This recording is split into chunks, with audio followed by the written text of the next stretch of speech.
No puedo garantizárselo, pero puesto que tampoco ahora puede cantar, ¿cuál es la diferencia?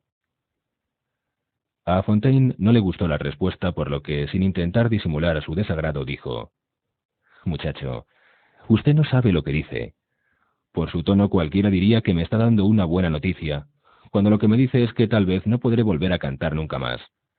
¿Lo ha dicho usted en serio, que es posible que no pueda volver a cantar?» Finalmente Giles se enfadó. Había actuado como médico y había disfrutado de su trabajo. Había hecho un favor a aquel mamarracho, que le trataba como si hubiese hecho algo incorrecto. Fríamente, Giles le dijo: «Escuche, señor Fontaine. En primer lugar, soy doctor en medicina. Por lo tanto, quiero que me llame doctor, no muchacho. Y en segundo lugar, la noticia que le he dado es muy buena, no lo dude. En el primer momento pensé que tenía usted un tumor maligno en la laringe. De haber sido confirmados mis temores, hubiésemos tenido que extirparle la laringe, con lo que usted se hubiera quedado sin habla. Y hasta es posible que el tumor le hubiese llevado a la tumba. Temía tener que decirle que era usted un hombre muerto.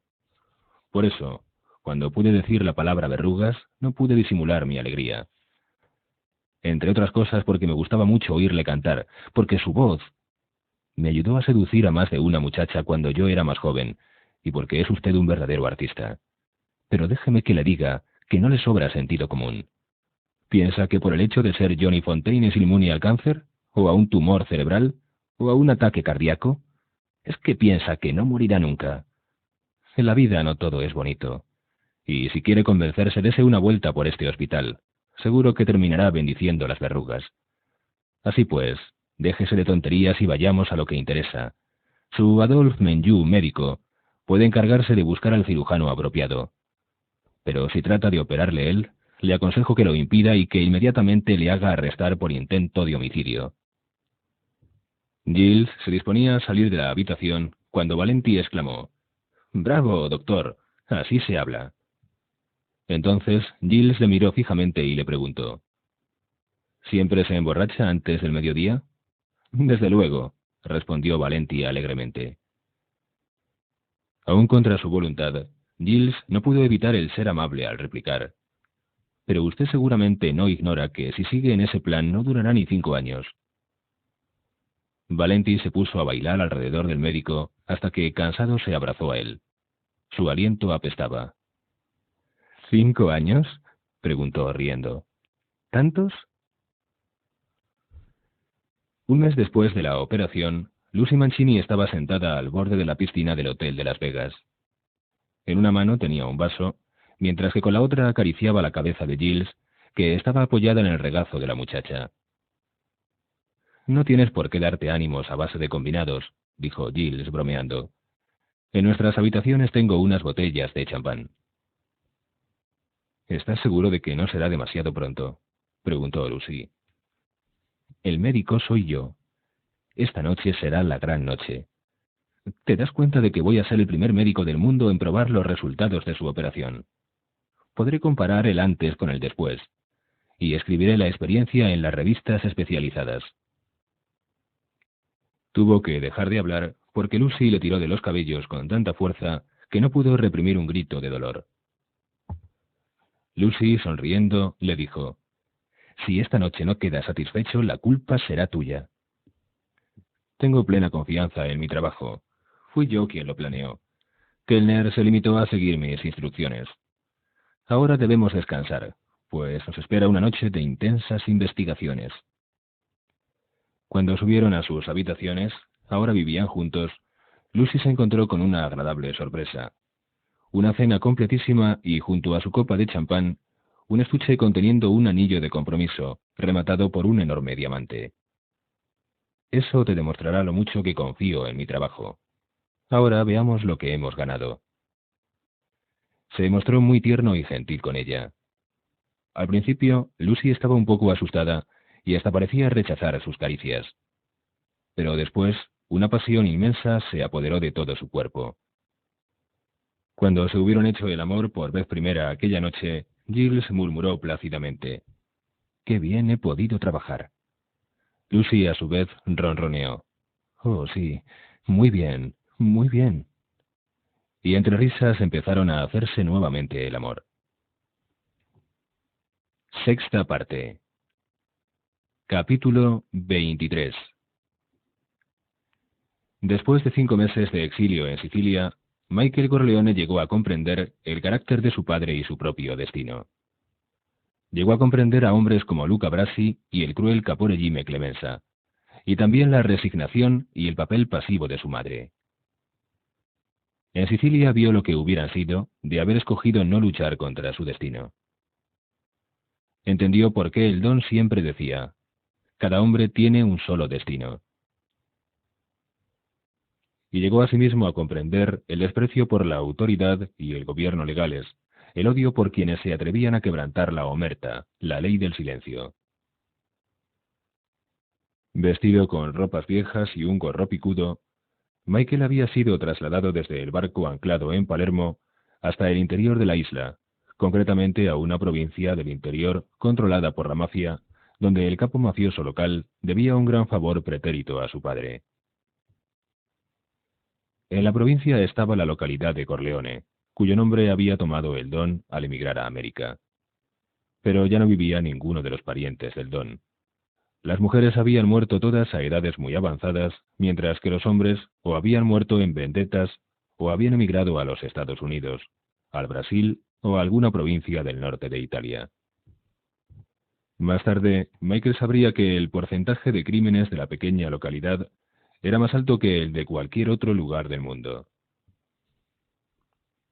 Michael fue instalado, en calidad de invitado, en casa de un tío soltero del capo mafioso. El hombre, que tenía más de 70 años, era el médico del distrito. El capo mafioso contaba cerca de 60 años y se llamaba Don Tomasino. Actuaba como gabelotto de las extensas propiedades de una de las más nobles familias sicilianas. El gabelotto era una especie de controlador de las propiedades de los ricos, que se cuidaba también de que los pobres no reclamaran las tierras que no eran cultivadas ni presentaran problemas a los dueños de los latifundios. En resumen, un mafioso que, por dinero, protegía a los ricos contra los pobres, prescindiendo de que la razón estuviera de una u otra parte.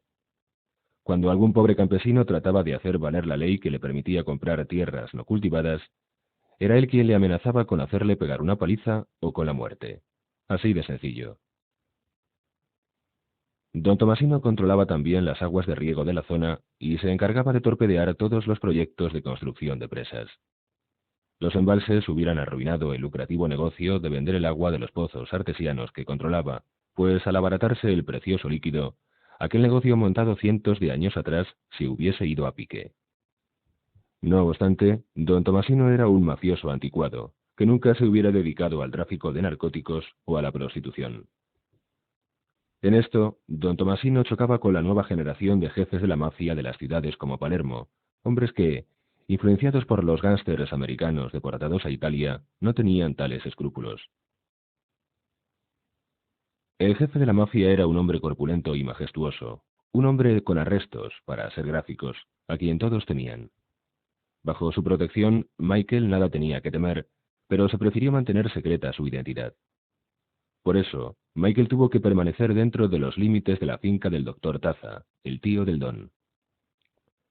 El doctor Taza resultaba alto para ser siciliano, medía 1,80 m y tenía las mejillas coloradas y el cabello blanco. A pesar de su edad, iba semanalmente a Palermo para presentar sus respetos a las más jóvenes prostitutas de la ciudad. El otro vicio del doctor Taza era la lectura. Leía cuantos papeles caían en sus manos y luego hablaba de lo que había leído a sus conciudadanos, que eran todos campesinos y pastores analfabetos. Tal vez por eso, la gente decía que el doctor estaba loco. ¿Qué tenían que ver los libros con ellos? Por las noches, el doctor Taza, don Tomasino y Michael salían a sentarse al enorme jardín poblado de aquellas estatuas de mármol que en Sicilia parecían crecer tan mágicamente como los racimos de uvas.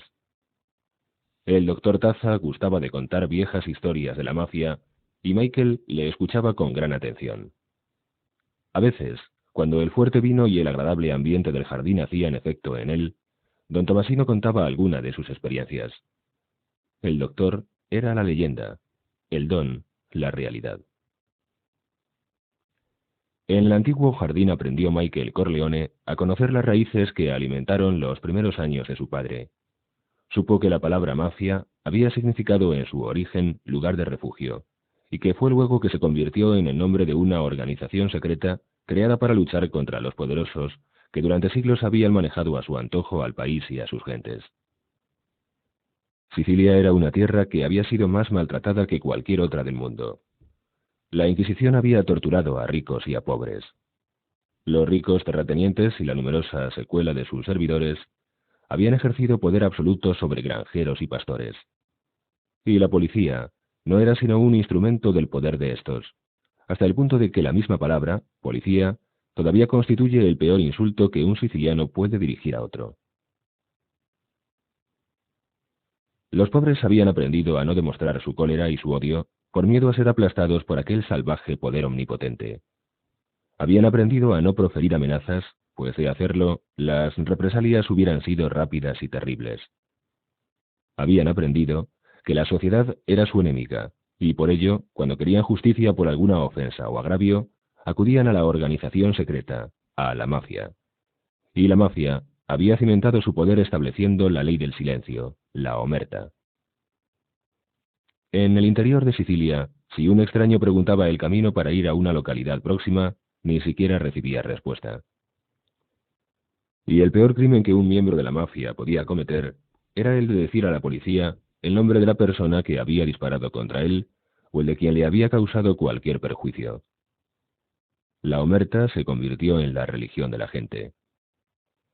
Una mujer cuyo marido ha sido asesinado no dirá a la policía el nombre del asesino de su esposo, ni el del de su hijo, ni tampoco el del raptor de su hija. Las autoridades nunca les habían dado la justicia solicitada, y en consecuencia las gentes acudían a aquella especie de Robin Hood que era la mafia, y la mafia seguía, hasta cierto punto, desempeñando este papel. Ante cualquier emergencia, a quien se pedía ayuda era al capo mafioso local. Él era su previsor social, su capitán, su protector. Pero lo que el doctor Taza no dijo, lo que Michael aprendió por sí solo en el curso de los meses siguientes, era que la mafia siciliana se había convertido en el brazo ilegal de los ricos, e incluso en la policía auxiliar de la estructura política ilegal. Se había convertido en una degenerada estructura capitalista, anticomunista y antiliberal, que imponía sus tributos en todos los negocios, por pequeños que estos fueran. Michael Corleone comprendió por vez primera por qué hombres como su padre habían preferido convertirse en ladrones y asesinos antes que en miembros de la sociedad legal. La pobreza, el miedo y la degradación eran demasiado terribles como para ser soportados por un hombre enérgico. Y algunos emigrantes sicilianos habían supuesto que en América encontrarían una autoridad igualmente cruel. El doctor Taza se ofreció a llevar a Michael a Palermo, la visita semanal, pero el joven Corleone no aceptó la invitación. Su precipitado viaje a Sicilia no le había permitido hacerse curar debidamente la mandíbula, por lo que ahora llevaba en el lado izquierdo de su cara un recuerdo del capitán McCluskey. Los huesos se habían soldado mal, dando a su rostro un aspecto siniestro. Siempre le había preocupado su aspecto, por lo que se sentía desgraciado. El dolor, en cambio, no le importaba en absoluto, máxime ahora que el doctor Taza le había dado unas píldoras calmantes. Además, se había ofrecido a operarle, pero Michael rehusó. Llevaba allí el tiempo suficiente para saber que el doctor Taza era quizás el peor médico de Sicilia. Era un hombre que lo leía todo, excepto literatura médica, de la que él mismo confesaba no entender nada en absoluto. Había aprobado sus exámenes gracias a los buenos oficios del más importante jefe de la mafia de Sicilia, quien hizo un viaje especial a Palermo para decir a los profesores las notas que debían dar al alumno Taza. Y eso era una demostración más de que la mafia era un cáncer para la sociedad siciliana. El mérito nada significaba, ni tampoco el talento o el trabajo. El padrino mafioso le daba a uno su profesión como un regalo. Michael disponía de mucho tiempo para pensar. Durante el día paseaba constantemente acompañado por dos de los pastores de don Tomasino. Los pastores de la isla eran a menudo reclutados como asesinos a sueldo, por lo que realizaban su trabajo para ganarse la vida. Michael pensaba en la organización de su padre. Si seguía prosperando, llegaría a ser tan cancerosa como la mafia de la isla. Sicilia era ya una tierra de fantasmas. Sus hombres emigraban a todos los países en su ansia de ganarse el pan o simplemente por el deseo de escapar a la muerte, pues el solo hecho de ejercer las libertades políticas y económicas era bastante para ser condenado. Lo que más maravillaba a Michael era la sorprendente belleza del paisaje. Con frecuencia paseaba por entre los naranjales que formaban umbrosas y profundas cavernas de las que salía un agua pura y fresca a través de piedras horadadas desde siglos antes de Cristo. Había muchas casas parecidas a las antiguas villas romanas, con enormes portales de mármol y grandes habitaciones abovedadas, que estaban en ruinas o habitadas por rebaños de ovejas. En el horizonte, los verdes campos brillaban a la luz del sol crepuscular, dando al paisaje un aspecto inenarrable. Y a veces, Michael llegaba hasta la localidad de Corleone, situada al pie de una montaña, donde vivían 1.800 personas y en la que el año último se habían producido más de 60 muertes. Parecía como si la muerte se hubiese enseñoreado de Corleone. Más allá del pueblo, el bosque de Ficucha rompía la salvaje monotonía de la llanura. Los dos pastores guardaespaldas llevaban siempre con ellos sus luparas. Era el arma favorita de la mafia. El jefe de policía enviado por Mussolini para eliminar a la mafia siciliana ordenó, como primera providencia, que los muros fueran derribados hasta que tuvieran todos menos de 1 metro de altura, al efecto de que los asesinos no pudieran con sus luparas ampararse en los mismos. Nota: lupara: escopeta de caza de cañón recortado con gran radio de acción. Fin de la nota. La medida fue totalmente ineficaz y el policía resolvió el problema deportando a colonias penales a todo hombre sospechoso de ser un mafioso. Cuando la isla de Sicilia fue liberada por los ejércitos aliados, los militares americanos creyeron que cuantos habían sido encarcelados por el régimen fascista eran demócratas. En consecuencia, muchos mafiosi fueron nombrados alcaldes o intérpretes del gobierno militar de ocupación. Esto permitió a la mafia recuperar con creces el poder perdido. Los largos paseos nocturnos, acompañado de una botella de buen vino para digerir la sabrosa cena compuesta de pasta y carne, eran lo único que permitía a Michael conciliar el sueño. En la librería del doctor Taza había muchos libros en italiano, y aunque Michael hablaba el siciliano y había seguido cursos de italiano, la lectura de tales obras se le hacía difícil. Al cabo de un tiempo, a pesar de que nadie hubiera podido confundirle con un nativo, hablaba muy bien la lengua de la isla. Se hubiera podido pensar que era un italiano de las provincias septentrionales cercanas a Suiza y Alemania. La deformación del lado izquierdo de su cara le hacía parecer nativo de Sicilia. En la isla eran muchos los que padecían deformaciones semejantes debido a la falta de cuidados médicos. Muchos niños y muchos hombres presentaban cicatrices que en América hubieran sido fácilmente borradas con sencillos tratamientos. Michael pensaba a menudo en Kay, en su sonrisa, en su cuerpo, y sentía una especie de remordimiento por el hecho de haberla dejado sin una sola palabra de despedida. Sin embargo, su conciencia no se sentía turbada en absoluto por la muerte de Soloso y del capitán McCluskey. El primero había tratado de matar a su padre. El capitán de policía le había desfigurado la cara. El doctor Taza siempre le aconsejaba que se hiciera operar el rostro, especialmente cuando Michael le pedía algún calmante. Y es que el dolor era cada vez más frecuente e intenso. Taza le explicó que por debajo del ojo pasa un nervio muy delicado, del que a su vez emanan una serie de nervios secundarios.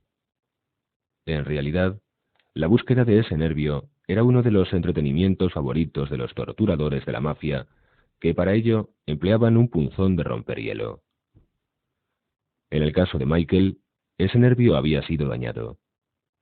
Si se sometía a una sencilla intervención en un hospital de Palermo, el dolor remitiría.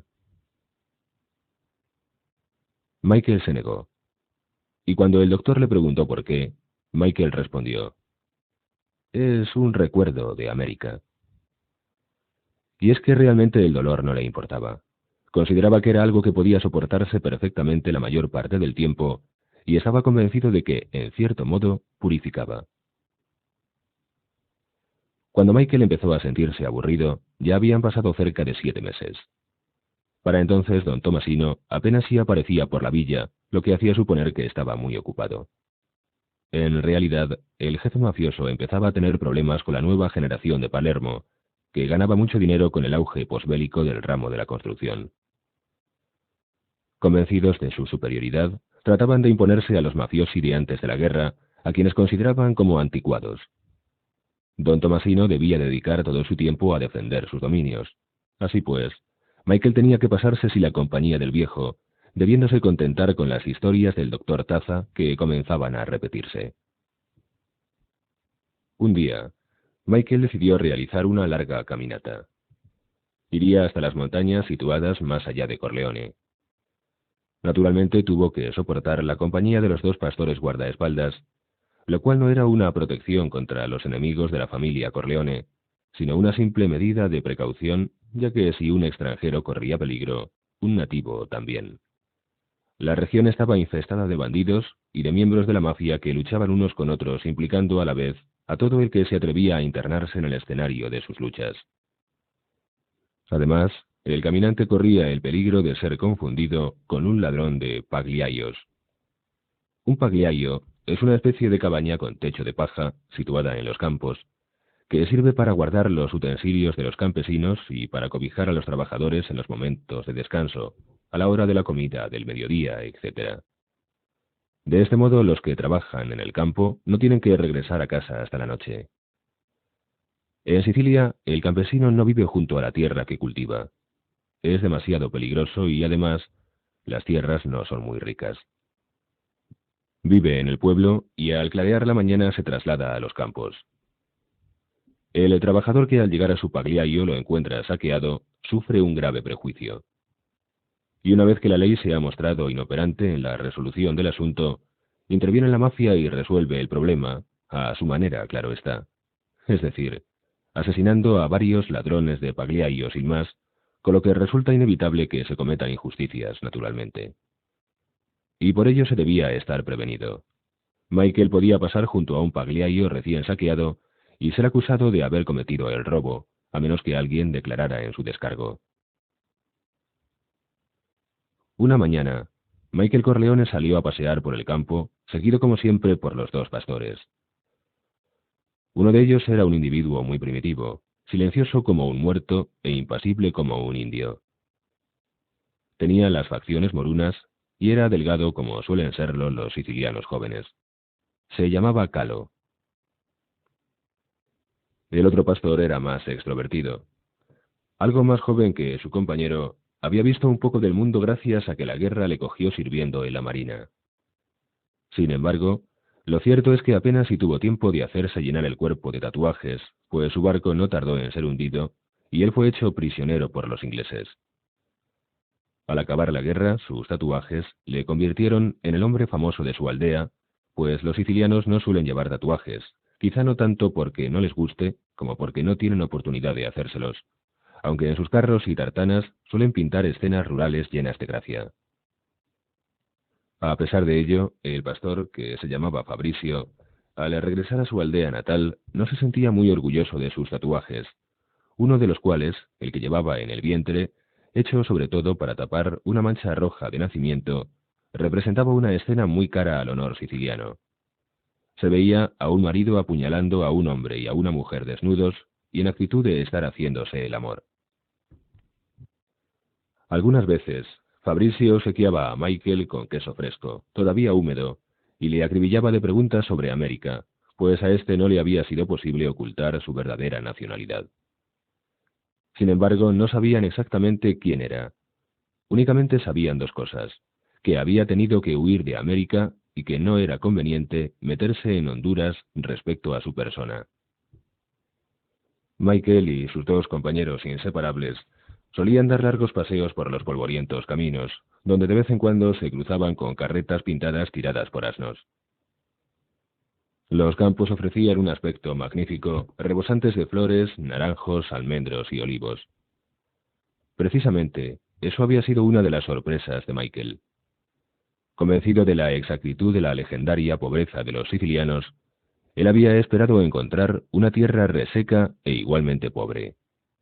Y ahora se preguntaba cómo era posible que los isleños pudieran habituarse a vivir en otra parte.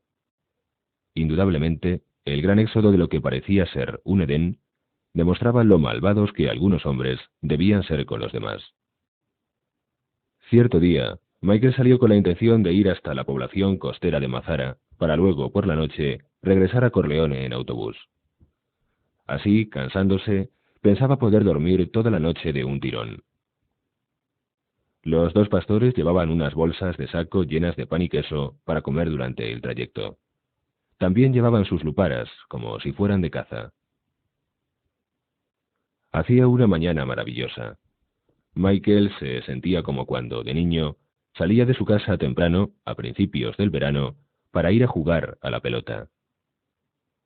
Sicilia era una alfombra de flores, y el olor de los naranjos y los limoneros era tan penetrante que podía olerlo a pesar de que su herida facial le perjudicaba bastante el olfato. La herida estaba curada, pero quizá porque los huesos se habían soldado mal, sentía molestias en el ojo izquierdo.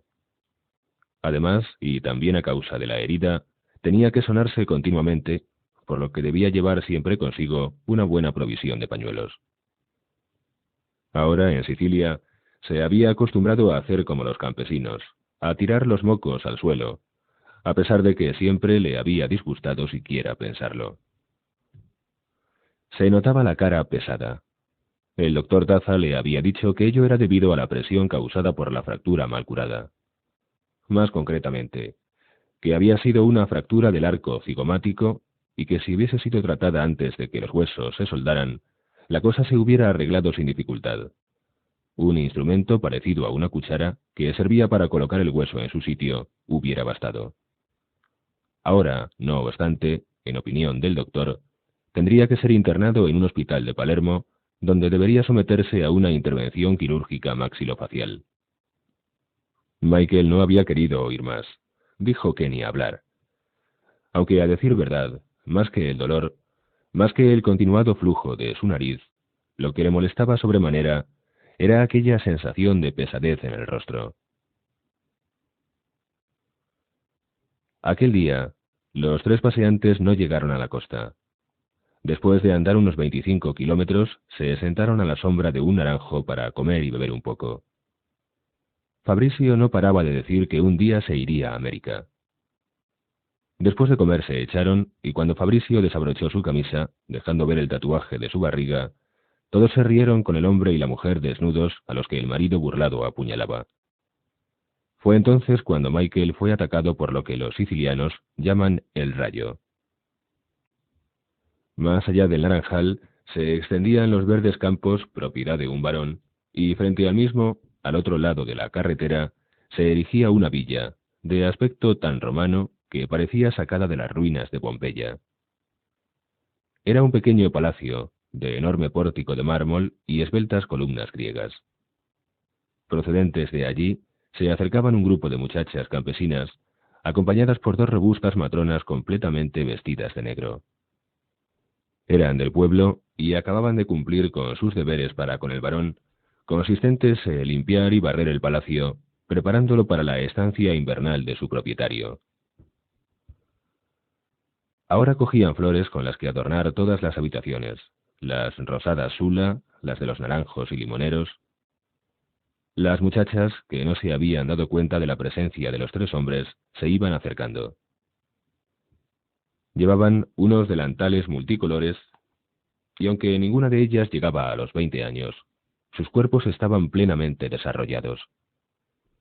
3 o 4 de ellas empezaron a perseguir a una compañera suya que corría en dirección al naranjo debajo del cual estaban sentados Michael y Fabrizio. La perseguida llevaba un racimo de uvas y echaba granos a sus perseguidoras.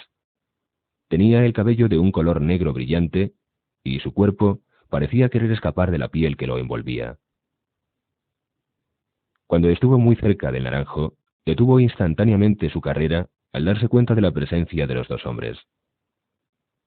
Parecía dispuesta a echar a correr nuevamente, como asustada de que Michael y Fabrizio la miraran fijamente.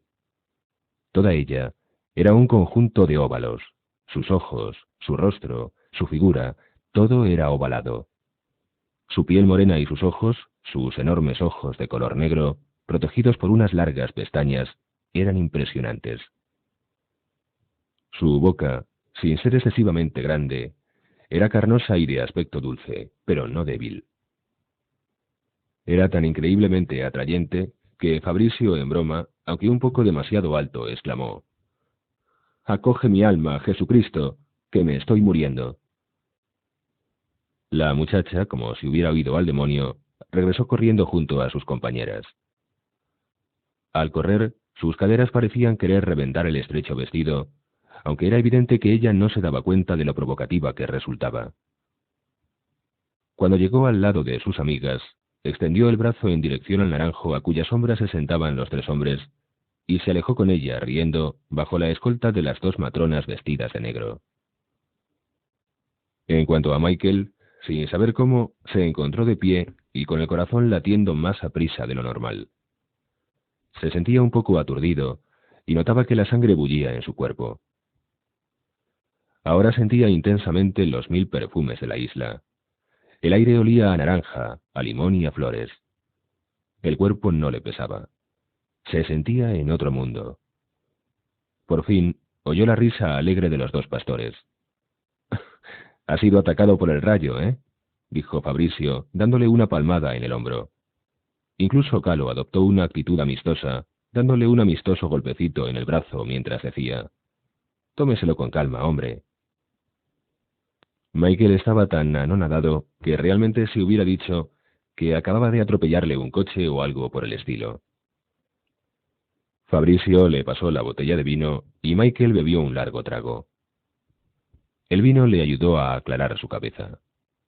Dijo: «¿Pero de qué diablos están ustedes hablando, amantes de ovejas?». Los dos pastores se rieron. Un momento después, Calo, con toda seriedad, comentó: «No puede usted ocultar que el rayo le ha dado de lleno, ¿eh? Pero no se preocupe. Eso es algo que nadie puede ocultar. No se sienta avergonzado, pues no tiene por qué. De hecho, muchos rezan para que el rayo les ataque. Incluso me atrevería a decir que es usted un hombre afortunado». A Michael no le gustaba que sus emociones se hicieran aparentes, pero lo que le había ocurrido era algo nuevo para él. Sus aventuras de adolescente habían sido otra cosa, y otra cosa era también el amor que sentía por Kay, un amor en buena parte basado en la dulzura de ella, en su inteligencia y capacidad polarizadora para lo claro y lo oscuro. Lo de ahora era un irresistible deseo de posesión, y Michael sabía que no podría quitarse de la cabeza el recuerdo de la muchacha si no conseguía que fuera suya. Su vida se había simplificado repentinamente. Ahora todo convergía en un solo punto, haciendo lo demás indigno de atención. Durante su exilio había pensado siempre en Kay, aunque sentía que ya nunca más podrían volver a ser amantes, ni amigos tan siquiera. Después de todo, él no era sino un asesino, un mafioso.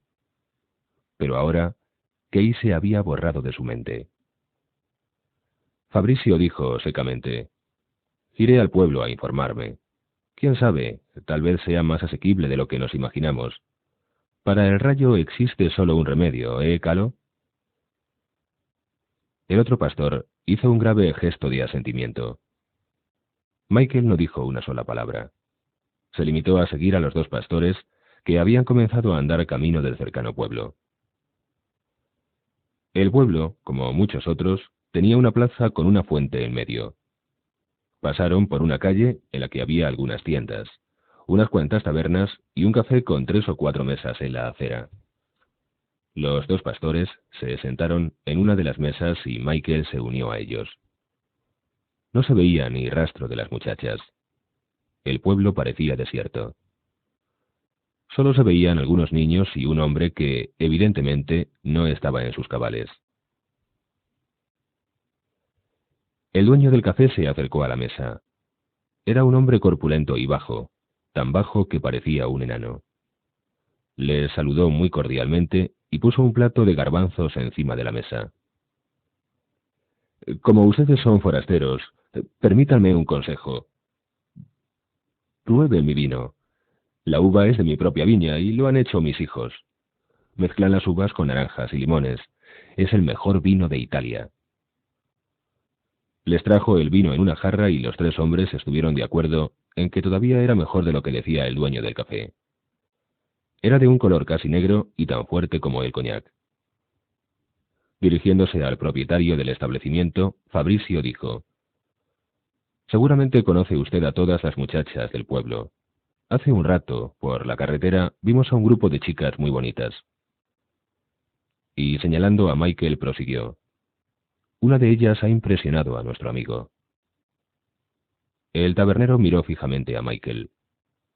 Su cara le había parecido muy vulgar, indigna de mirarla por segunda vez. Pero un hombre atacado por el rayo era otra cosa. «Será mejor que se lleve algunas botellas de mi vino a su casa.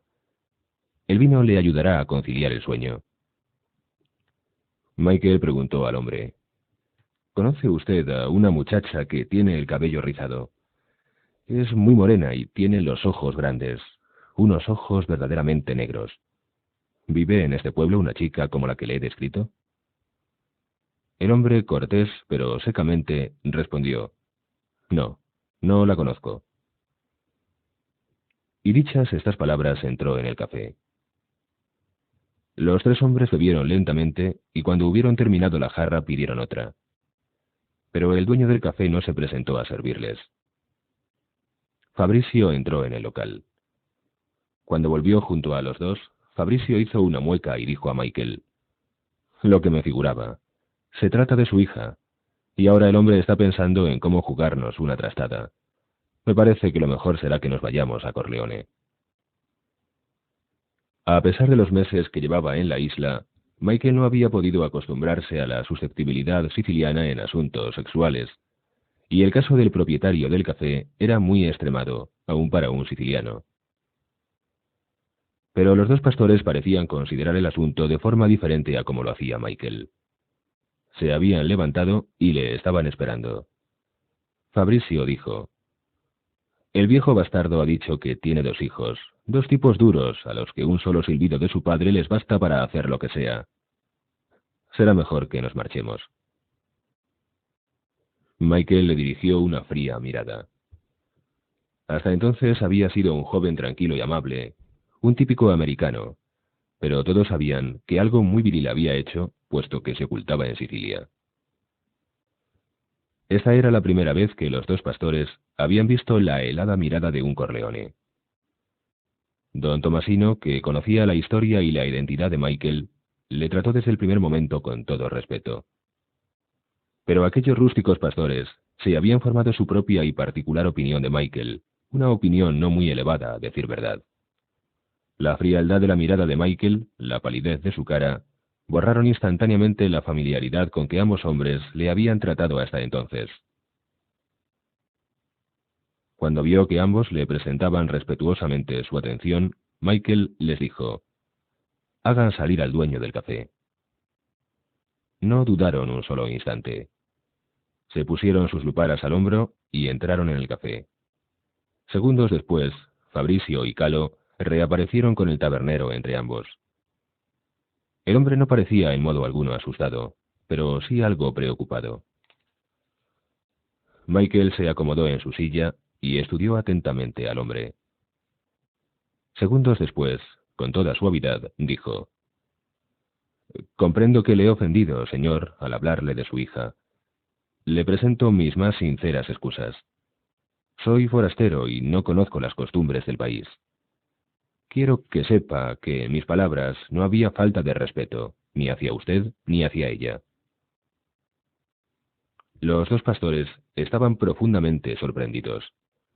La voz de Michael tenía un tono para ellos desconocido. A pesar de que estaba presentando excusas, su voz era autoritaria. El dueño del café hizo con la cabeza un gesto de asentimiento, pero ahora estaba más preocupado que antes, pues tenía la impresión de que aquel hombre no era como los demás. ¿Quién es usted y qué quiere de mi hija? Sin tomarse la molestia de pensarlo, Michael contestó: Soy americano y he venido a Sicilia huyendo de la policía de mi país. Me llamo Michael.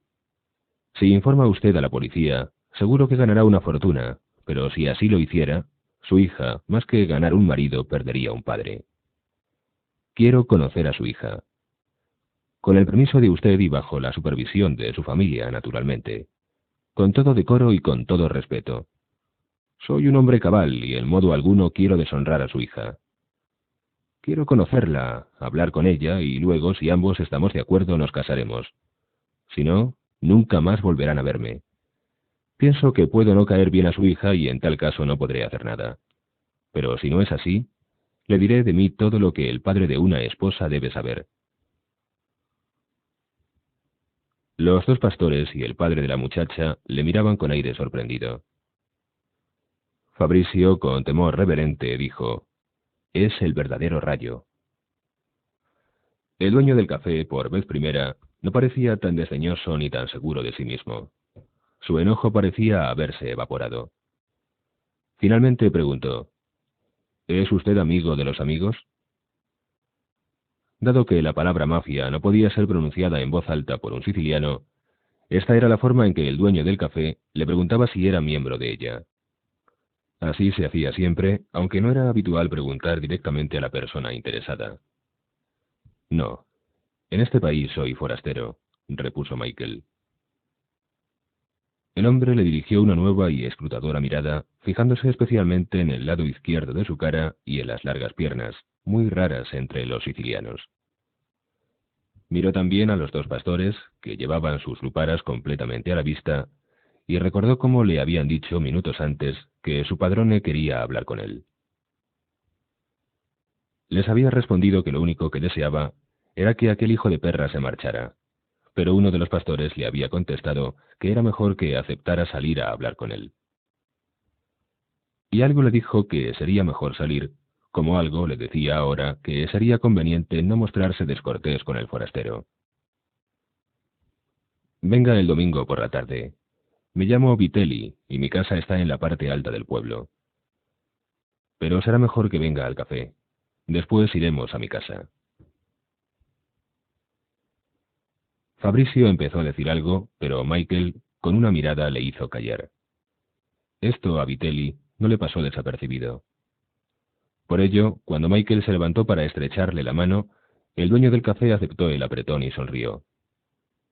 Haría algunas investigaciones, y si las respuestas eran desfavorables, sus dos hijos se encargarían de desanimar a Michael. Vitelli no carecía de relaciones entre los amigos de los amigos, pero algo le decía que la fortuna acababa de llamar a su puerta. Algo le decía que la belleza de su hija beneficiaría a toda la familia. Algunos de los jóvenes de la localidad comenzaban a rondarla, pero aquel forastero se encargaría de ahuyentarlos. Vitelli, en prueba de su buena voluntad, regaló a los tres hombres sendas botellas de su más fresco y mejor vino. Se fijó en que las consumiciones las había pagado uno de los pastores, lo que le impresionó todavía más, pues demostraba claramente que Michael era el superior de los dos hombres que le acompañaban. Michael ya no estaba interesado en la caminata. Encontraron un garaje y alquilaron un coche. Ordenaron al conductor que les llevara a Corleone. Los dos pastores debieron de informar al doctor Taza, pues éste, después de cenar, dijo a don Tomasino, mientras ambos estaban tomando el fresco en el jardín: «Hoy nuestro amigo ha sido atacado por el rayo». Don Tomasino no se sorprendió. Se limitó a gruñir: «Ojalá a esos jóvenes de Palermo les alcanzara algún rayo, pero de los que llevan electricidad. Sería la única forma de poder vivir tranquilo».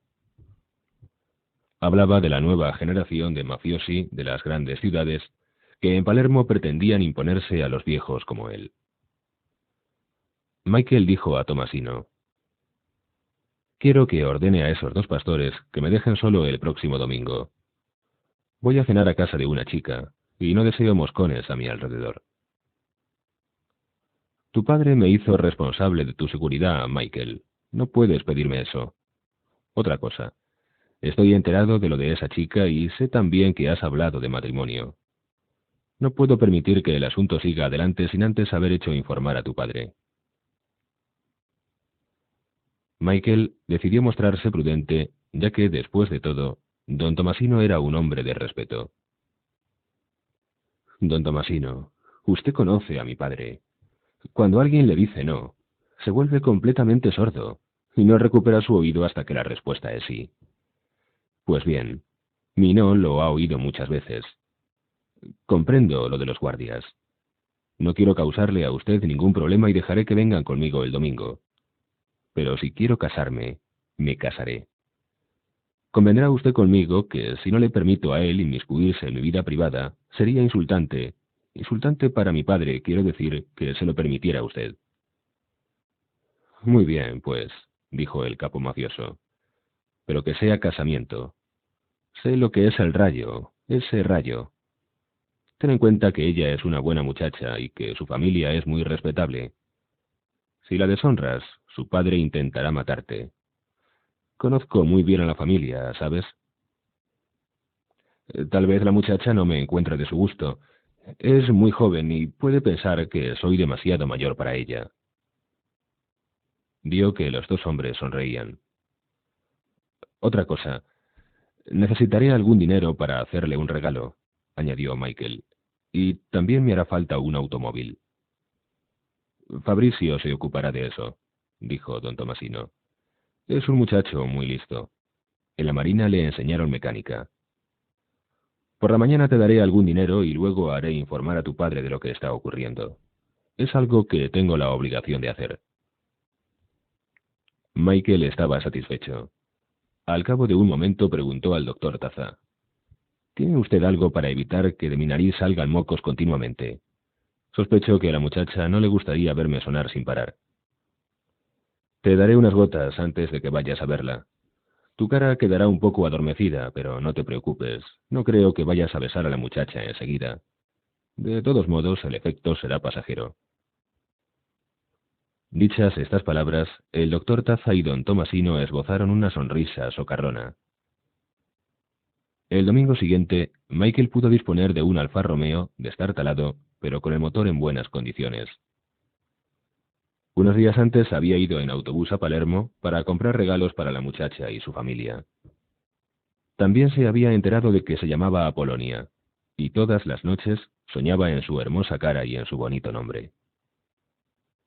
Para poder conciliar el sueño, Michael tenía que beber mucho vino, hasta el punto de que las criadas de la casa habían recibido órdenes de procurar que en la mesilla de noche del americano no faltara nunca una botella llena. A la mañana siguiente, la botella estaba vacía.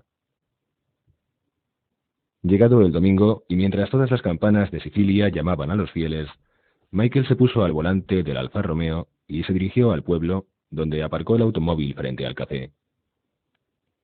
Calo y Fabricio estaban en el asiento trasero con sus luparas, y Michael les dijo que esperaran en el café, que no era preciso que le acompañaran a la casa de la chica.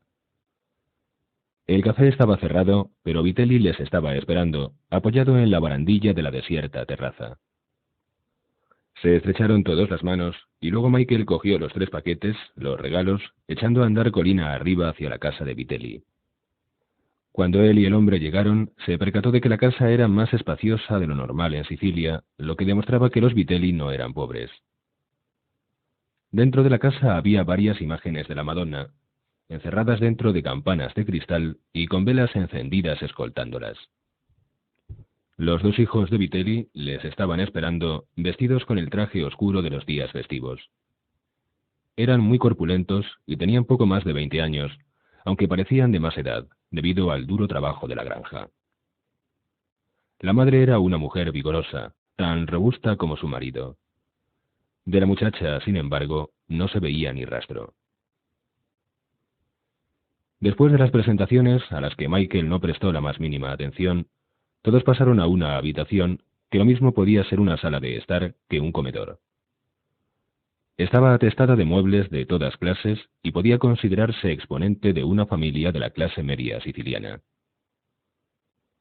Michael dio al señor y a la señora Vitelli sus regalos. El del padre consistía en un cortapuros de oro y el de la madre en una pieza de tela muy fina, la más cara que encontró Michael en Palermo. Faltaba entregar el paquete que contenía el regalo para la muchacha. Los obsequios fueron recibidos con reservada cortesía. Eran prematuros. No debía haberlos hecho hasta la segunda visita. El padre le dijo con rústica franqueza: «No crea que somos tan poca cosa como para recibir fácilmente a forasteros en nuestra casa. Pero don Tomasino nos recomendó personalmente a usted, y en esta provincia nadie se atrevería a dudar de su palabra. Así pues, si es usted bienvenido a nuestra casa, se debe sobre todo a la influencia de don Tomasino. Si sus intenciones respecto a mi hija son serias, déjeme decirle que deberemos saber un poco más de usted y de su familia». Cortésmente Michael respondió: «Lo comprendo. Responderé a todas sus preguntas al respecto». El señor Vitelli alzó una mano. «No me gusta adelantar las cosas. Ante todo veamos si es necesario. De momento es usted bienvenido a esta casa, como amigo que es de don Tomasino. Lo demás, si debe llegar, llegará a su tiempo». A pesar de las gotas que el doctor Taza le puso en la nariz, Michael olió la presencia de la muchacha en la habitación. Al volverse, vio a Apolonia en el portal que daba a la parte trasera de la casa. Olía a flores, aún sin llevar ninguna prendida en su rizado pelo, ni tampoco en su severo vestido negro que evidentemente era el mejor que tenía. La muchacha le dirigió una tenue sonrisa y una fugaz mirada antes de bajar los ojos e ir a sentarse al lado de su madre. De nuevo sintió Michael que le faltaba la respiración. Lo que por la chica sentía era, más que deseo, una ansia loca de posesión. Por vez primera en su vida comprendió los clásicos celos del hombre italiano. En aquel momento, Michael estaba dispuesto a matar a cualquiera que se atreviera a tocarla, a cualquiera que intentase arrebatársela. Deseaba poseerla, como el miserable desea poseer dinero, como el que cultiva tierra ajena desea poseer su propia tierra. Nadie le impediría poseer a la muchacha, nadie le impediría mantenerla prisionera para evitar que alguien pudiera ni siquiera mirarla. Cuando ella sonrió a uno de sus hermanos, Michael dirigió al joven una mirada asesina. La familia se dio cuenta de que era el clásico rayo. Aquel joven sería, en tanto no se casaran, un juguete en manos de su hija. Luego las cosas cambiarían, claro está, pero no importaba. Michael se había comprado algo de ropa en Palermo, por lo que ya no tenía aspecto de campesino. Era evidente, pensaron todos, que aquel joven era un don. La herida de su cara no le daba un aspecto tan desagradable como él creía. Habida cuenta de que la otra parte de su cara era tan agradable, su deformación podría incluso pasar por interesante. Además, Sicilia era una tierra en la que las desfiguraciones eran tan corrientes que, de no ser exageradas, pasaban casi desapercibidas. Michael miró directamente a la muchacha. Sus labios, ahora se daba cuenta, eran casi azules, tan oscura era la sangre que corría por su interior.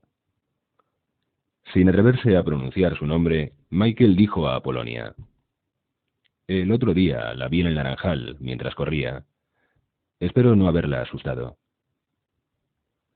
Durante una fracción de segundo, la muchacha le miró. En respuesta a la pregunta de Michael, movió negativamente la cabeza. Michael no pudo resistir el encanto de aquella breve mirada. Con aspereza, la madre dijo: «Dirige la palabra al pobre muchacho, Apolonia. Ha recorrido kilómetros para venir a verte». Pero la muchacha seguía con los ojos fijos en el suelo. Entonces, Michael le entregó el paquete envuelto en papel dorado y ella se lo puso en el regazo. «Ábrelo, muchacha», dijo el padre. Pero las manos de la chica permanecieron inmóviles. Eran unas manos pequeñas y morenas, unas manos juguetonas. La madre, impaciente, tomó el paquete y lo abrió procurando no estropear el fino papel. El estuche de fino terciopelo rojo le cortó la respiración, pues nunca había tenido en sus manos una cajita tan fina y además no sabía cómo abrirla. Finalmente, por puro instinto, logró abrirla y entre sus dedos apareció el regalo de Michael. Era una cadenita de oro. La familia estaba boquiabierta, no solo por el enorme valor de la joya, sino porque cuando un hombre regalaba algún objeto de oro, demostraba que sus intenciones eran serias, muy serias. Con su obsequio, aquel joven acababa de hacer una proposición matrimonial, o en el peor de los casos, tenía intención de hacerla. Ya no existían dudas acerca de la seriedad del forastero. Su regalo no podía ser tomado a broma.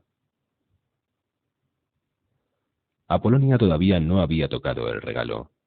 Su madre se lo enseñaba, pero ella, en vez de al regalo, miró a Michael y dijo: «Gracias».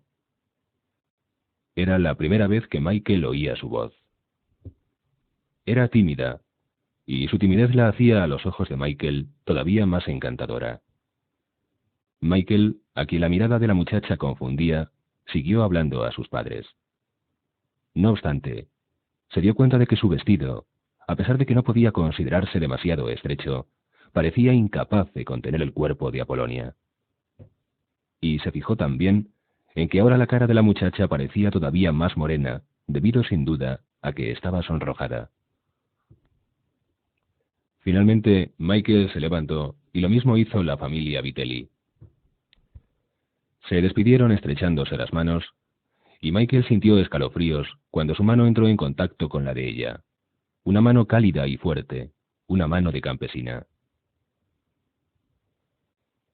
El padre le acompañó hasta el automóvil y le invitó a comer con la familia el domingo siguiente. Michael aceptó, sabiendo que no podía esperar toda una semana para ver nuevamente a la muchacha. Y no esperó. Al día siguiente, sin los dos pastores, se fue al pueblo y se sentó en la terraza del café para hablar con el señor Vitelli. Este sintió lástima del joven y envió a buscar a su esposa y a su hija para que acudieran al café a hacer compañía a Michael. La muchacha se mostró menos tímida y más habladora. Llevaba el vestido estampado de los días laborables, que le sentaba mucho mejor que el negro de los domingos.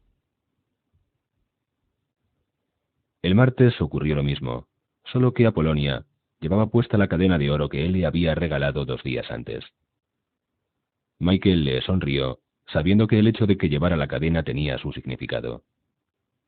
La acompañó colina arriba, con su madre a unos pasos detrás de ellos, y pensando cuán difícil le sería evitar rozar el cuerpo de ella. De pronto, en un momento determinado, Apolonia tropezó y chocó con Michael. Este tuvo que sostenerla, y sintió que la sangre le hervía al contacto del cuerpo de la muchacha. Ninguno de los dos pudo ver la cómplice sonrisa de la madre, que sabía que su hija estaba acostumbrada de siempre a aquel camino, por lo que era imposible que hubiera tropezado de verdad, así como que aquella era la única manera de que su hija se dejara tocar por el joven antes de la boda. Esto duró unas 2 semanas. Michael le llevaba regalos cada día y Apolonia iba perdiendo su timidez. Pero nunca podían verse a solas. La chica era una rústica aldeana, casi analfabeta, que no sabía nada del mundo. Pero su ingenuidad y su alegría de vivir, ayudadas por la barrera del lenguaje, la hacían parecer interesante a los ojos de Michael, que tenía mucha prisa. Y como la muchacha no solo se sentía fascinada por él, sino que sabía que debía ser rico, la boda se concertó para un domingo, 2 semanas más tarde. Don Tomasino intervino. De América le habían dicho que Michael era libre de hacer lo que quisiera, pero también le dijeron que debían tomarse una serie de precauciones. Así pues, don Tomasino decidió actuar como padre del novio para asegurar la presencia de sus guardaespaldas propios. Calo y Fabricio formarían parte también del grupo de invitados por parte del novio, así como también el doctor Taza. El nuevo matrimonio viviría en la villa del doctor Taza, cuya tapia de piedra ofrecía bastantes garantías. La boda fue al estilo rural. La gente del pueblo salió a la calle para presenciar el paso del cortejo nupcial, que recorrió a pie el trayecto de la iglesia a casa de la novia, arrojando almendras garrapiñadas al público. Luego, con las almendras que quedaron, se hicieron montañitas sobre el lecho nupcial, que era puramente simbólico, pues los recién casados pasarían su primera noche en la villa de las afueras de Corleone. Y finalmente se celebró la fiesta, que duró hasta la medianoche. Los novios, sin embargo, se marcharon bastante antes en el Alfa Romeo. Michael quedó sorprendido al ver que la madre de Apolonia, a instancias de ésta, se disponía a acompañarles a la villa de Corleone. El padre le explicó que la muchacha era muy joven, que era virgen y que, por lo tanto, estaba un poco asustada. A la mañana siguiente necesitaría a alguien con quien hablar, a alguien que le aconsejara si las cosas no iban tan bien como era de esperar. Una primera noche podía ser muy difícil para una muchacha sin experiencia. Michael vio que Apolonia le dirigía una mirada suplicante. Sonrió a la que era ya su esposa y asintió. En consecuencia, los recién casados se pusieron en marcha en dirección a Corleone, con la suegra en el asiento posterior. Sin embargo, al llegar, la señora Vitelli dio a su hija un beso, la abrazó y desapareció de la escena, dejando que los recién casados entraran solos en el enorme dormitorio que les había sido destinado. Apolonia llevaba todavía el vestido y el velo nupciales. Los criados habían subido ya el baúl y la maleta. Sobre una mesita había una botella de vino y una bandeja con pasteles. La muchacha se quedó quieta en el centro de la habitación, esperando a que Michael diera el primer paso. Y ahora que estaba a solas con ella, ahora que era legalmente suya, ahora que nada le impedía disfrutar de aquel cuerpo en el que había soñado todas las noches, Michael no sabía qué hacer.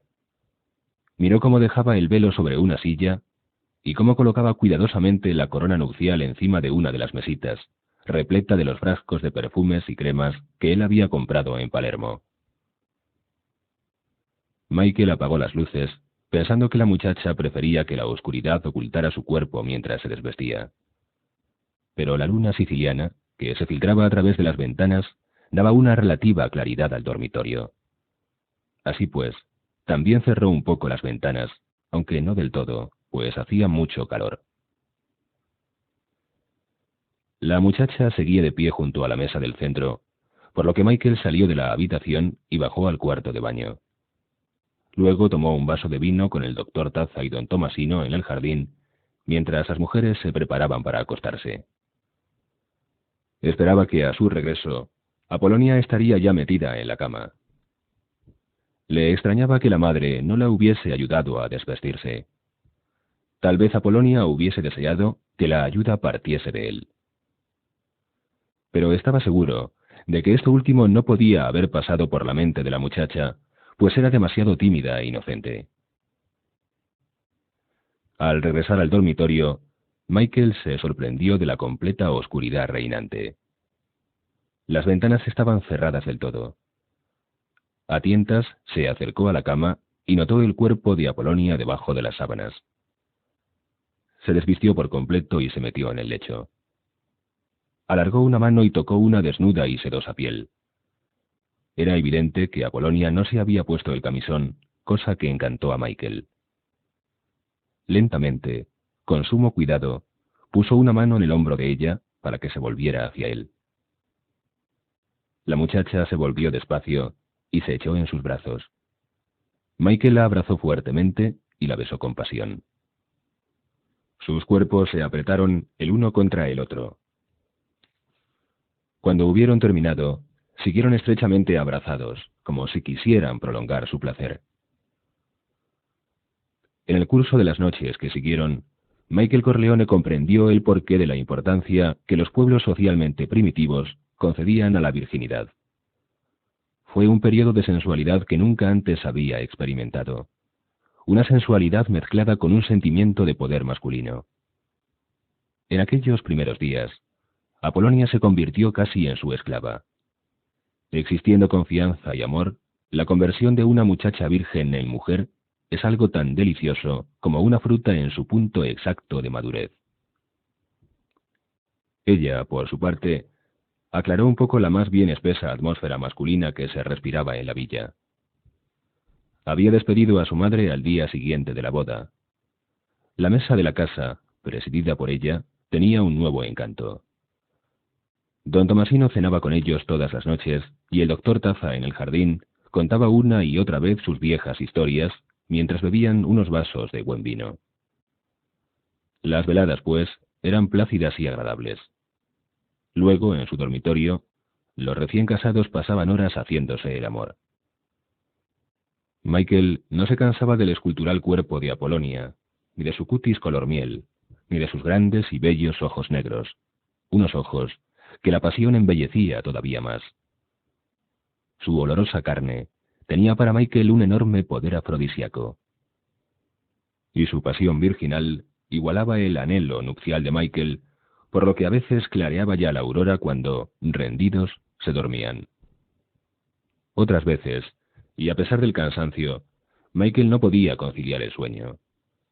En tales ocasiones, se sentaba junto a la ventana y pasaba minutos y minutos contemplando el dormido y desnudo cuerpo de su esposa. Su rostro, más encantador si cabe cuando dormía, era perfecto. Tanto que Michael solo había visto rostros parecidos en los libros de arte.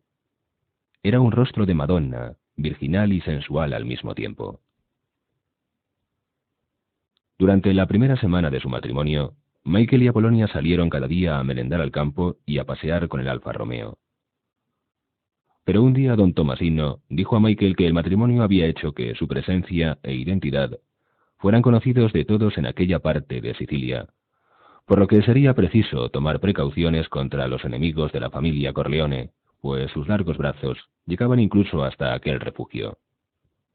Don Tomasino puso guardias alrededor de la villa y los dos pastores, Calo y Fabrizio, fueron encargados de proteger los muros de la finca. Michael y su esposa debieron conformarse, a partir de aquel momento, con permanecer dentro de los límites de la villa. Por aquellos días, además, don Tomasino dejó de ser el hombre alegre que hasta entonces había sido, para convertirse en un ser preocupado, según dijo el doctor Taza, por una serie de problemas provocados por el nuevo jefe de la mafia de Palermo. Una noche, en el jardín, una vieja sirvienta de la casa trajo a Michael un plato de olivas y preguntó: ¿Es cierto lo que dicen todos? ¿Que es usted el hijo de don Corleone? ¿Que es usted hijo del padrino? Michael vio que don Tomasino hacía un mohín de disgusto. Sin embargo, a la vieja criada parecía importarle tanto conocer la verdadera identidad de Michael, que éste le dijo que sí, que era cierto lo que todos decían. ¿Conoce usted a mi padre?, preguntó a la anciana. La mujer se llamaba Filomena y su cara estaba tan arrugada y era tan morena como un nogal. En cambio, sus dientes, los pocos que le quedaban, eran amarillentos. Por vez primera, desde que Michael estaba en la villa, la mujer le sonrió. El padrino me salvó la vida, y también mis sesos, dijo Filomena. Era evidente que quería añadir algo más, por lo que Michael le dirigió una amistosa sonrisa, como para darle ánimos. Con voz temblorosa, la vieja criada preguntó: ¿Es cierto que Luca Brasi ha muerto? Michael movió afirmativamente la cabeza y quedó sorprendido al observar el suspiro de alivio de la mujer, que hizo la señal de la cruz y dijo: Dios me perdone, pero ojalá esté en lo más profundo de los infiernos. Michael sintió que se le despertaba su antigua curiosidad respecto a Brasi. Tuvo la intuición de que aquella mujer conocía la historia que Hagen y Sonny nunca habían querido contarle. Así pues, sirvió a la anciana un vaso de vino y la invitó a tomar asiento. «Hábleme de mi padre y de Luca Brasi», le pidió. «¿Cómo se hicieron amigos y por qué Luca Brasi era tan leal a mi padre? No tema, puede hablar con toda tranquilidad». Los negros ojos de Filomena buscaron los de don Tomasino, quien con un leve gesto dio su permiso. Filomena, pues, pasó toda la velada contando su historia. 30 años antes, Filomena había sido comadrona en la ciudad de Nueva York. Prestaba sus servicios exclusivamente a la colonia italiana. Y como las mujeres estaban siempre encintas, prosperó. Cuando los médicos trataban de interferir en algún parto difícil, Filomena les cantaba las 40. Por aquel entonces, su marido era propietario de una próspera tienda de comestibles. Ahora hacía años que había muerto y ella rezaba por él todas las noches, a pesar de que había sido siempre muy jugador y de que nunca se había preocupado de ahorrar para el día de mañana. Una maldita noche, 30 años atrás, cuando todas las personas honradas dormían, llamaron a la puerta de Filomena. Ella no se asustó, naturalmente, pues era la hora escogida por muchos niños para venir al mundo. Por lo tanto, se vistió y abrió la puerta. En el rellano estaba Luca Brasi, que ya entonces tenía una fama siniestra. También se sabía que era soltero. Al ver que era él, Filomena sí se asustó. Pensó que había venido a causar algún daño a su marido, debido tal vez a que éste se había negado a hacerle algún pequeño favor. Pero no se trataba de nada de eso. Dijo a Filomena que en una casa situada a cierta distancia había una mujer que estaba a punto de dar a luz y que, por lo tanto, debería acompañarle. Filomena sintió de inmediato que algo no encajaba. Aquella noche, la cara de Brasi, de ordinario tan brutal, parecía la de una damisela. Filomena le dijo, para librarse de él, que sólo atendía a parturientas cuya historia conocía, pero Brasi le mostró un fajo de billetes y, rudamente, le ordenó que fuera con él. Naturalmente ella no se atrevió a negarse. En la calle les aguardaba un Ford. Su conductor era de catadura muy parecida a la de Brasi. En menos de 30 minutos llegaron a una casita de madera en Long Island, justo pasado el puente. Evidentemente allí vivían Luca Brasi y sus compinches, pues en la cocina vio Filomena a algunos hombres que bebían y jugaban a las cartas. Brasi condujo a la comadrona hasta el piso de arriba, a un dormitorio. En la cama había una muchacha joven, de aspecto irlandés, con la cara pintada y el pelo de color rojo. Tenía el vientre hinchado como un galápago. Cuando vio a Brasi, la muchacha volvió la cabeza, aterrorizada, y verdaderamente no había para menos, pues el odio que se reflejaba en el diabólico rostro de Luca Brasi era la cosa más terrible que le había sido dado ver en vida. Filomena volvió a santiguarse. Para no alargar demasiado el relato, diremos que Brasi salió de la habitación y que fueron 2 de sus hombres quienes ayudaron a la comadrona. Después de nacer la niña, la madre, exhausta, se sumió en un profundo sueño. Llamaron a Brasi, y Filomena, que había envuelto al recién nacido en una fina toalla, alargó el bulto a Luca y dijo: «Si es usted el padre, cójala. Mi trabajo ha terminado». Brasi la miró con aire malvado y explicó: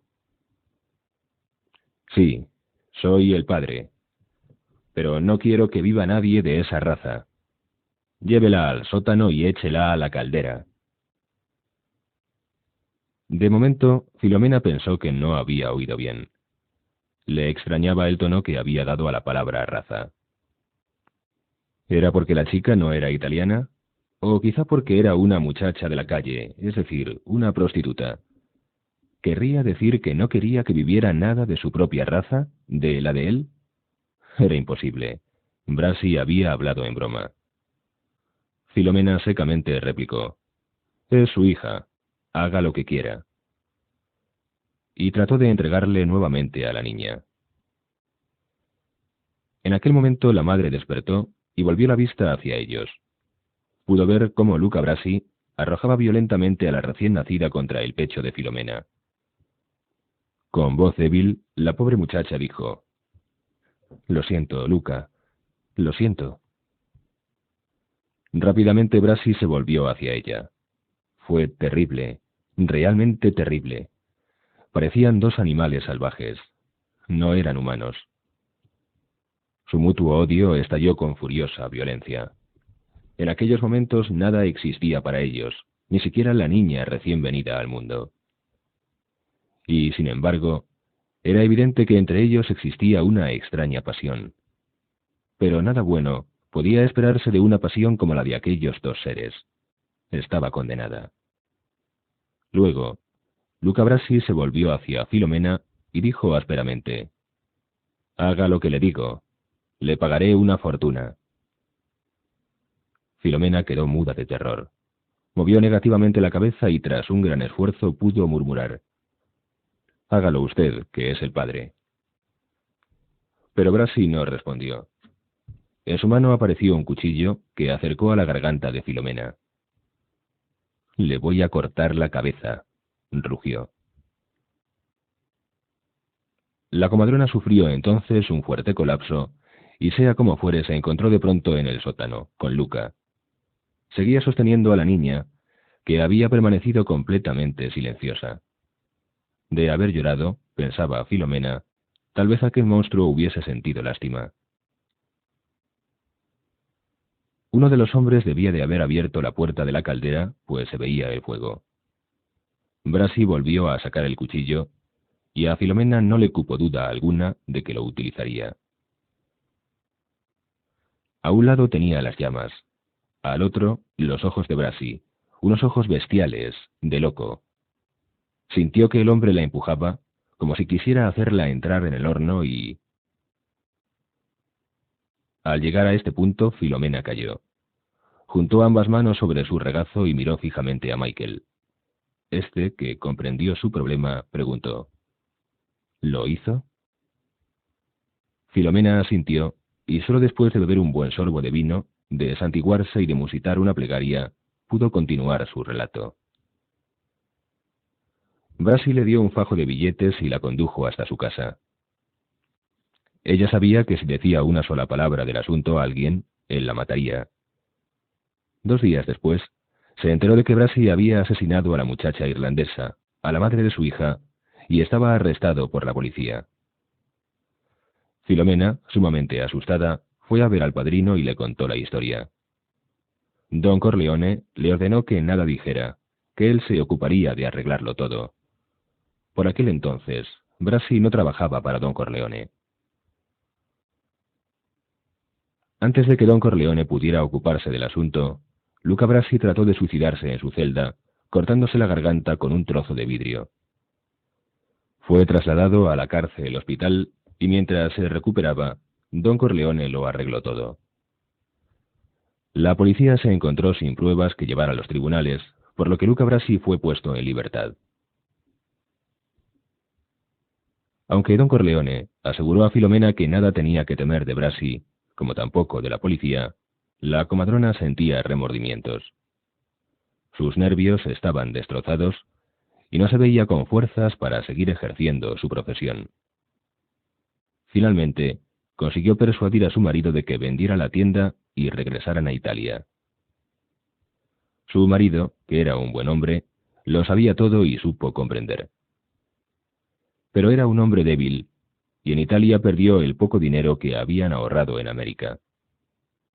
Cuando murió, ella no tuvo más remedio que colocarse de sirvienta. La historia de Filomena había terminado. Se sirvió otro vaso de vino y dijo a Michael: «Bendigo el nombre de su padre. Siempre que se lo pedía, me enviaba dinero y me salvó de Brasi. Dígale que rezo por él todas las noches y que no debe temer a la muerte». Cuando la mujer se hubo marchado, Michael preguntó a don Tomasino: «¿Es verdad lo que ha dicho?». El capo mafioso movió afirmativamente la cabeza. Y Michael pensó que no era extraño que nadie le hubiera querido contar la historia. A la mañana siguiente, Michael sintió deseos de hablar con don Tomasino de lo que Filomena le había contado, pero le dijeron que había tenido que marchar urgentemente a Palermo.